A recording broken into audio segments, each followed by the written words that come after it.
అసలు ఈ ఫిష్యులా అంటే ఏంటి అని చూసుకున్నట్లయితే మనకు మోషన్ వెళ్ళే మార్గం చుట్టుపక్కల ఒక చిన్న పింపులాగా కానీ వాపులాగా కానీ తగిలి మనకు రసిలాగా కానీ రక్తంలాగా కానీ ఆర్ చీములాగా కానీ బయటికి వస్తే దాన్ని ఫిష్యులా ఇన్ యానో అంటాం.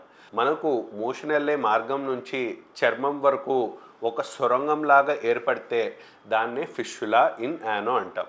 సో ఇప్పుడు ఈ ఫిష్యులాలో ఏమవుతుంది, మనకు మోషన్ వెళ్ళినప్పుడల్లా మోషన్లో ఉన్న క్రిములన్నీ ఈ మోషన్ వెళ్ళే మార్గంతో ఈ సొరంగం అనేది కమ్యూనికేషన్ ఉంది కాబట్టి ఆ మోషన్లో ఉన్న క్రిములన్నీ ఆ సొరంగం యొక్క ఎంట్రీ పాయింట్ దగ్గరకు వచ్చి మెల్లగా ఆ సొరంగం ద్వారా బయటికి వస్తూ మనకు చర్మం పైన ఏర్పడిన పింపుల్ పైన కానీ ఆర్ గడ్డలో నుంచి పస్లాగా బయటకు వస్తే దాన్నే ఫిష్యులా ఇన్ యానో అంటాం.